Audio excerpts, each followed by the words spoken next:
जय Hind. Live times आप देख रहे हैं और मैं हूं आपके साथ स्वाति आर्य। स्वागत है आप सभी का बुलेटिन में। बुलेटिन की शुरुआत महत्वपूर्ण जानकारी के साथ करेंगे। सिलेंडर संकट पर सियासी बवाल मचा हुआ है। कल लोकसभा में भारी हंगामा देखने को मिला और आज एक बार फिर सदन के बाहर विपक्ष का प्रदर्शन लगातार जारी है। विपक्षी सांसदों ने हाथों में सिलेंडर के कटआउट रखकर प्रदर्शन किया। सरकार के खिलाफ विपक्षी सांसदों ने जमकर नारेबाजी की है। ये तस्वीरें आज की हम आपको दिखा रहे हैं सदन के बाहर की, जहां पर आपको बता दें कि विपक्ष की तरफ से एक बार फिर से अब सिलेंडर्स को लेकर जो है एलपीजी के संकट को लेकर प्रदर्शन यहां पर किया गया है। कल भी इसी तरह की तस्वीरें देखने को मिली थी जब लगातार सवाल सरकार से पूछे जा रहे थे। इसको लेकर प्रदर्शन भी हमें देखने को मिला था और इसी के साथ ही प्रधानमंत्री नरेंद्र मोदी से लेकर पूरे बीजेपी को घेरने की कोशिश और आज भी इसी रणनीति के साथ विपक्ष को हम देख रहे हैं। प्रदर्शन, सदन के बाहर की ये तस्वीरें और हाथों में कटआउट्स लेकर एलपीजी क्राइसिस, इस तरह के जो पोस्टर्स है कटआउट्स लेकर यहां पर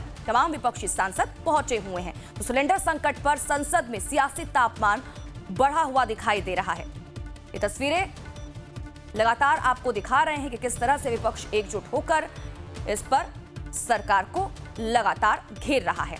आज एक बार फिर सदन के बाहर विपक्ष का प्रदर्शन जारी है। विपक्षी सांसदों ने हाथों में सिलेंडर के कटआउट रखकर प्रदर्शन किया है। इसके अलावा बैनर पोस्टर लेकर भी साथ में पहुंचे हुए हैं जिन पर एलपीजी क्राइसिस लिखा हुआ है और सरकार से लगातार सवाल किए जा रहे हैं कि अगर सरकार ये कह रही है कि कोई भी चिंता की बात नहीं है, पर्याप्त स्टॉक है, तो फिर जो ये गैस जो सिलेंडर के जो दाम है उनमें बढ़ोतरी क्यों की गई है।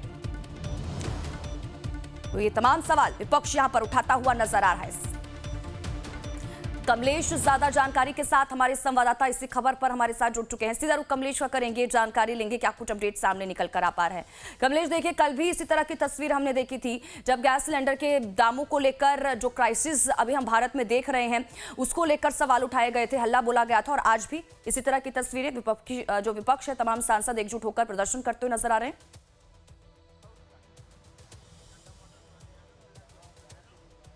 देखिए, ये अपोजिशन पार्टी की वेल ऑर्केस्ट्रेड ये रणनीति है कि इस एलपीजी क्राइसिस को लेकर के पूरे सदन में अपनी बात रखी जाए और उसी रणनीति के तहत आज आपने देखा कि सुबह 10:30 बजे मकर द्वार के सामने विपक्ष के तमाम सांसद खड़े हो गए और उनके हाथ में प्लेकाउट थे, बैनर थे, पोस्टर थे। उनका ये कहना कि अगर क्राइसिस नहीं है तो जो 3 बातें उनका कहना है जो प्रमुखता से लोग हर बार बात उठा रहे हैं। अगर क्राइसिस नहीं है तो लोगों की लंबी लंबी कतारें क्यों लगी हुई हैं, दाम क्यों बढ़ाए गए और उसके बाद एलपीजी बुक करने का जो ड्यूरेशन 21 दिन से 25 दिन क्यों किया गया और ग्रामीण क्षेत्रों में 45 दिन। कमलेश, मैं लौटती हूँ आपके पास। यहाँ से सीधा आप लोगों को लोकसभा लेकर चलते हैं जहां पर कार्रवाई जो है वो शुरू हो चुकी है। तस्वीर आपको दिखाते हैं लोकसभा की। मर्यादा प्रतिष्ठा बनाने की सबकी जिम्मेदारी है और जिस तरीके का आचरण व्यवहार आप कर रहे हैं सदन की पवित्रता को समाप्त कर रहे हैं और अगर आप प्रश्नकाल नहीं चलाना चाहते, नियोजित गतिरोध पैदा करना चाहते हैं, सदन की कार्रवाई आज 12 बजे तक के लिए स्थगित की जाती है। की आप तक पहुंचा रहे हैं। आपको बता दें कि जैसे ही लोकसभा की कार्यवाही शुरू हुई तो 12 बजे तक के लिए इसको एक बार फिर से स्थगित कर दिया गया है। लगातार विपक्ष हंगामा करता हुआ नजर आ रहा था और स्पीकर की तरफ से लगातार ये कहा गया कि आप लोग शांति बनाए रखें, इस तरह से अब सदन नहीं चलेगा। अगर आप इस तरह से विरोध प्रदर्शन करते रहेंगे, हंगामा करते रहेंगे और उसके बाद 12 बजे तक के लिए लोकसभा की कार्यवाही को स्थगित कर दिया गया है। कमलेश का एक बार फिर से रुख कर लेते हैं। कमलेश, देखिए जो तस्वीरें बाहर थी वही हमने अंदर भी देखी। आज एक बार फिर से जैसे ही कार्रवाई शुरू होती है उसके बाद 12 बजे तक के लिए हंगामे की वजह से इसको स्थगित कर दिया जाता है। विपक्ष आखिरकार चाहता क्या है? क्या वो इस बार भी ये चाहता है कि सही तरीके से चर्चा ना हो, अब कुछ सिर्फ हंगामा ही करता रहे? क्या यही मकसद है विपक्ष का? देखिए, विपक्ष तो पहले तो अपना एजेंडा बिल्कुल विपक्ष का क्लियर है कि वो, जैसा मैंने आपको पहले भी कहा था कि एलपीजी जो क्राइसिस है वो पहला मुद्दा विपक्ष के हाथ लगा है जो कि लोग की जनहित से जुड़ा हुआ और उससे कहीं न कहीं आम आदमी, मिडिल क्लास सबसे ज्यादा प्रभावित हो रहा है। तो ऐसी स्थिति में सरकार लाख दुहाई दे और ये कहे कि क्राइसिस नहीं है, हमरूद से या ईरान से बात कर रही हो, क्राइसिस खत्म करने की बात कर रही है, लेकिन विपक्ष इस मुद्दे को हाथ से जाने नहीं देता। इसलिए नहीं कि लगभग देश में लगभग सब जगह देखा जा रहा है कि लंबी लंबी कतारें लगी और कतार लगने की वजह वो निश्चित रूप से अगर वो संशय का वातावरण हो या फिर पैनिक क्रिएट करने की बात अलग है, लेकिन ये मुद्दा विपक्ष को सूट कर रहा है और उनको लग रहा है कि वो जनहित के मुद्दे जोर शोर से उठा पा रहे हैं। और विपक्ष की ये डिमांड है कि उनका एलपीजी क्राइसिस को लेकर के जो स्टेटमेंट पेट्रोलियम मंत्री का आया था उससे वो खुश नहीं है और इस मसले पर पूरी डिबेट की जाए।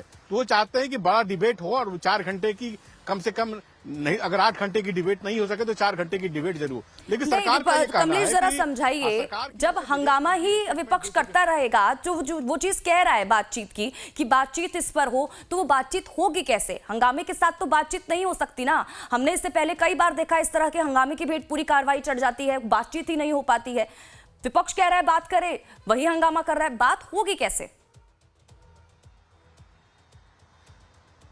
नहीं, देखिए, चूंकि आपने अगर लोकसभा की कार्रवाई ठीक से देखी होगी, सबसे पहले जैसे ही लोकसभा के अध्यक्ष ओम बिरला आते हैं या जो भी पीठासीन अधिकारी आते हैं तो उनके समक्ष जो एडजर्नमेंट मोशन विपक्षी पार्टियों के द्वारा मूव किया आता है उस पर वो डिसीजन लेते हैं और डिसीजन लेने के बाद ये तय करते हैं कि उस पर अभी चर्चा नहीं होते हुए प्रश्नकाल होने दीजिए। और अपोजिशन पार्टी की यही डिमांड है कि आप प्रश्नकाल स्थगित करके सबसे पहले हमारे एडजर्नमेंट मोशन पर डिबेट कीजिए। और एडजर्नमेंट मोशन क्या है? तो एडजर्नमेंट मोशन है कि ये पेट्रोलियम प्राइसेस और खासकर एलपीजी गैस की जो किल्लत है उस पर चर्चा कीजिए।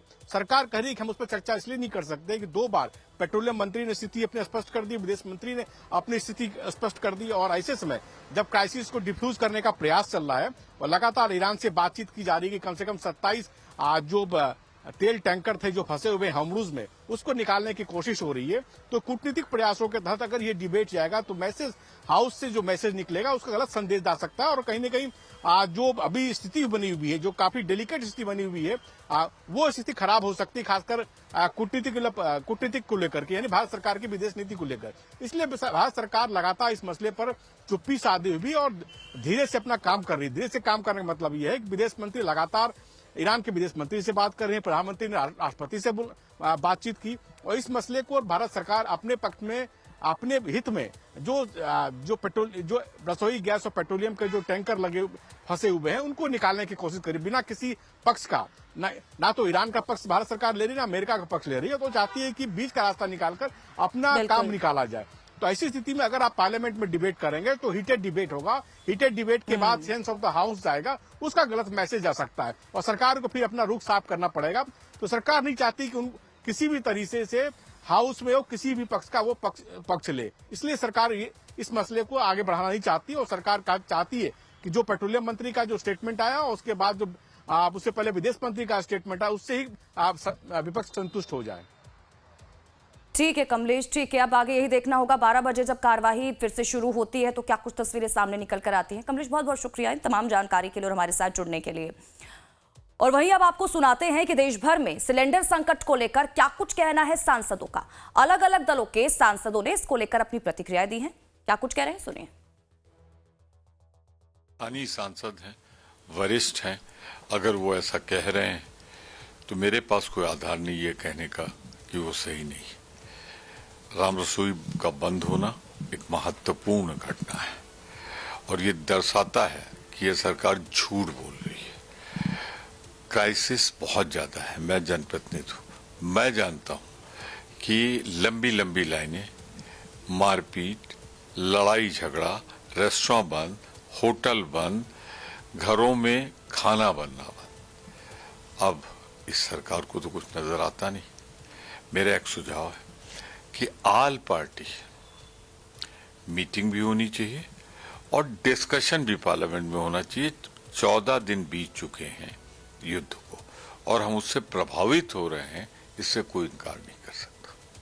सामने दिखाई दे रही है कि समाजवादी पार्टी, कांग्रेस पार्टी और विपक्षियों का एलपीजी मतलब lies, panic and goal post shifting.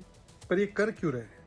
अभी मैंने प्रमाण डाला कि कैसे समाजवादी पार्टी के राष्ट्रीय प्रवक्ता ने राष्ट्रीय चैनल पर दुनिया के सामने झूठ बोला कि मुझे सिलेंडर नहीं मिला, जबकि वो सिलेंडर उनको 24 घंटे के अंदर मिल गया था। तो क्यों ये झूठ बोलकर भ्रम फैलाया जा रहा है, पैनिक क्रिएट किया जा रहा है, जबकि 2.5 दिन में फुलफिलमेंट हो रही है सबकी रिक्वायरमेंट की डोमेस्टिकली? ये इसलिए क्योंकि पैनिक जब क्रिएट होता है तो अफरा तफरी मचती है। लोगों को लगता है यार 2-4 सिलेंडर भरवा कर रख दूं, एक तो है, 2 है, फिर भी और सिलेंडर चाहिए। इसी में होती है होर्डिंग। और होर्डिंग होती है, ब्लैक मार्केटिंग होती है। जो 200-300 रुपए की चीज़ है वो 2000-3000 की हो जाती है, तो प्राइसेस एस्केलेट होती है। इसमें प्रॉफिट बनाया जाता है और सरकार को छवि डैमेज करना ये तो एक अलग मुनाफा है। और ये काम कौन कर रहा है? न्यूज़ रिपोर्ट्स आई है। कांग्रेस पार्टी के यूथ कांग्रेस के डिस्ट्रिक्ट प्रेसिडेंट चंद्रपुर में, महाराष्ट्र में, ये गोरख धंधा कर रहे थे। देखिए, जब युद्ध होता है तो तमाम तरह की समस्याएं आती हैं और बगल में जो युद्ध हो रहा है खाड़ी देश में पूरी तरीके से, जहां से तेल पैदा होता है, जहां से दुनिया भर को तेल जाता है, क्रूड ऑयल जाता है, पेट्रोलियम, डीजल और ये सारी चीज़ें आती हैं, गैस आती है, ये सब वहीं से जाती हैं। वहाँ युद्ध हो रहा है तो स्वाभाविक है कि वहाँ से कम आएगी तो लोगों को कम मिलेगी भी। इसके बावजूद मुझे आश्चर्य इस बात का है कि सरकार वास्तविकता को न स्वीकार करके ये और कहती है लोग भ्रम न फैलाएं। देखिए, अगर वास्तव में सप्लाई ठीक है तो देश भर में लंबी लंबी कतारें क्यों लग रही हैं, ये बात मुझे लगता है उनको सदन में बतानी चाहिए। देखिए, मुझे लगता है स्वीकारोक्ति में कोई प्रॉब्लम नहीं है। अगर कोई समस्या है तो उसको स्वीकार करना चाहिए, तभी उसमें सुधार हो सकता है। लेकिन अगर सरकार अपने हट को में इस बात पे अड़ी रहेगी कि सब कुछ ठीक है, तो मुझे लगता है ये बहुत दुर्भाग्यपूर्ण घटना होगी। और मुझे लगता है कि आज देश में लंबी लंबी कतारें हैं। आप देखेंगे कि कई अस्पताल ऐसे हैं जहाँ की कैंटीनें बंद कर दी गई, कई हाईकोर्ट ऐसे हैं जहाँ की कैंटीनें नहीं चल रही हैं, बहुत सारे रेस्टोरेंट बंद हैं, बहुत सारे लोग कन्वेंशनल मीन्स पे आ चुके हैं। मुझे लगता है ऐसे समय में अगर हम इस बात को आंख बंद कर लेंगे, देखने से इनकार करेंगे, तो सच्चाई बदल नहीं जाएगी। हरदीप पुरी शायद एप्स्टीन फाइल के सपनों में खोए हुए हैं, बेसुध पड़े हुए हैं, इसलिए उनको सब चंगा दिखाई दे रहा है। लंबी लंबी कतारें, 3-3 दिन लोग पड़े हुए हैं गैस लेने के, उनको नहीं दिखाई दे रहे। IOCL ने और HPCL ने स्पष्ट लेटर लिखा है कि हम जो कॉमर्शियल गैस सिलेंडर हैं नहीं दे रहे हैं, आप अपनी वैकल्पिक व्यवस्था कर लीजिए। होटल ओनर्स को, रेस्टोरेंट ओनर्स को, बाकी सब लोगों को इन्होंने लेटर लिखा है। हरदीप पुरी को नहीं दिखाई दे रहा है। या तो हरदीप पुरी अपना मंत्रालय का काम ठीक से नहीं करते हैं, अपने अधिकारियों को, HPCL वगैरह को नहीं ठीक से देखते हैं, या फिर हरदीप पुरी सिर्फ विदेश के और एप्स्टीन फाइल के सपनों में रहते हैं। हरदीप पुरी जी, सपने से निकलिए। अडानी टोटल ने गैस के दाम 3 गुना बढ़ा दिए। कॉमर्शियल सिलेंडर 120 रुपए महंगा हुआ, 115 रुपए, लेकिन उसकी उपलब्धता नहीं है। 21 दिन की बुकिंग घरेलू गैस की 25 दिन की कर दी, और गांव में तो सुना है 45 दिन की कर दी। लेकिन आपको कुछ नहीं दिखाई दे रहा, आपको कुछ नहीं सुनाई दे रहा। इतने नाकारा और इतने निकम्मे मंत्री को तो अपने पद पर नहीं रहना चाहिए।